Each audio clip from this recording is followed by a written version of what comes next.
Hello Boro fans, it's Joe from Boro Fan TV and this is the preview for the upcoming game on Thursday the 29th of December with a 7:45pm kickoff as the Boro take on Blackburn Rovers in the Scarbet Championship at Ewood Park.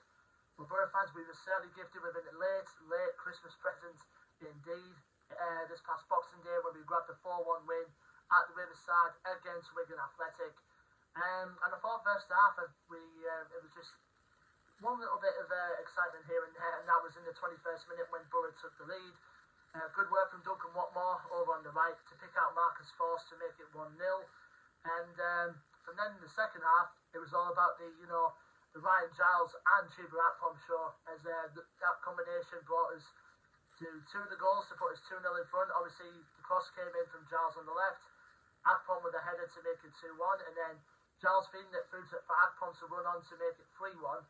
Well, 3-0 I should say, but then it was 3-1 about 2 minutes later when Wigan did pull one back through fellow Asgard, putting in a side foot volley from the 6-yard area. And then 92nd minute we sealed the game off with Chuba Akpom completing his hat-trick, with Chuba becoming the first Boro player to get a hat-trick since 2018 when Patrick Bamford, ironically enough, scored a hat-trick against Leeds.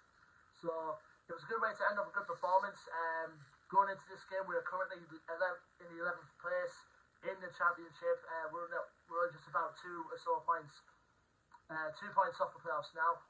Going into this game, and obviously going up against one of our bogey sides as well to round off 2022. Obviously, not the biggest ask to go to Ewood Park, and obviously which we'll get to Blackburn in a minute.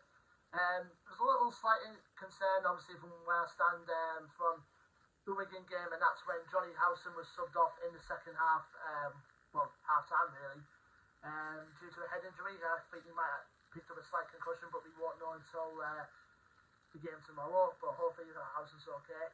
But we've still got the likes of Matt Clark still out, but even though Mark Bowler has come back into the fold, as he was an unused substitute in the Wigan game, so that's the news on the injury front that I can think of at this moment in time. Blackburn Rovers, who are currently third place in the championship going into this game, who have not been on a decent run recently. I think in the last 4 games they've only won 1, and that was against Norwich. Their record going into this game is played 24, won 13, drawn 0, and lost 11. Last time out for them was pretty much the opposite of what we did, giving their fans a late Christmas present on Boxing Day.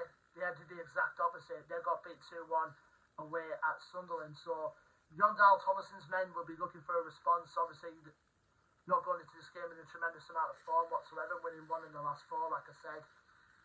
Even though they're currently still sitting third in the table.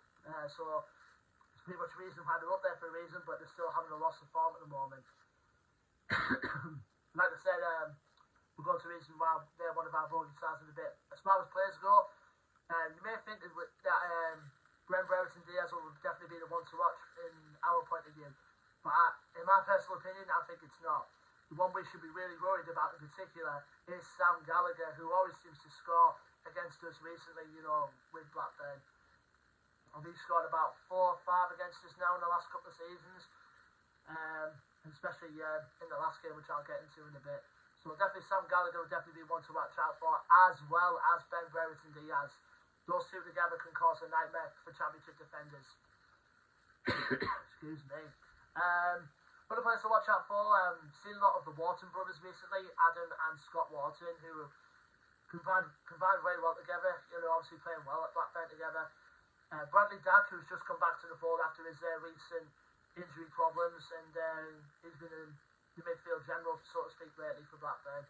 Of course, a former Boro player in there who we know very well in Daniel Ayala, who's seemed to be fancied well, by Jon Dahl Tomasson recently in the centre-back role for Blackburn.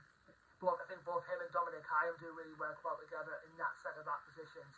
And obviously you've got the likes of Thomas Kaminski as well, who's a very good goalkeeper. And you've got to watch out for some people like Tyree Stolen, who can come off the bench and can cause a threat as well. So, like I say, even though some of the loss of form recently at Blackburn, they still have a chance of being in amongst the playoff picture, I think, come the end of the season, judging by, the way they've been playing this season, I think they've still got a good chance. But hopefully, with our last fixture of 2022, we hope to do it Rover basically, because obviously in the last 7 meetings we've played Blackburn Rovers. In the last 7 meetings we haven't won basically in the last 7 games. I think there's like 4 defeats and 3 draws over the last few years we've had against Blackburn. Last time out the Riverside this season, they beat us by 2 goals to 1, obviously, which could probably have one of our worst performances in the season, which I've seen in my opinion. I think the last time we beat Blackburn was all the way back in February of 2019. I think we beat them 1-0 over at Ewood Park. I think Britta Sombalonga got the only goal of the game. But for our last fixture of 2022, we've got to round it off with a win going into 2023 for our next couple of games we have full of confidence. We've got a FA Cup game coming up around that time as well. So hopefully, we can close out this year with a win. Fingers crossed against one of our broken teams, which is very rare to coming from us these days.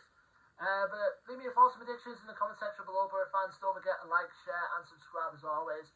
Our social media links will be in the description below as well. And until then, I've been Joe from Boro Fan TV, and I'll see you on the next preview video, which will be for the game on Monday the 2nd of January, as Boro begin get their first game of 2023, as they stay on the road as we head to St Andrews to face Birmingham City. Until then, Boro fans, take care, stay safe, and Happy New Year.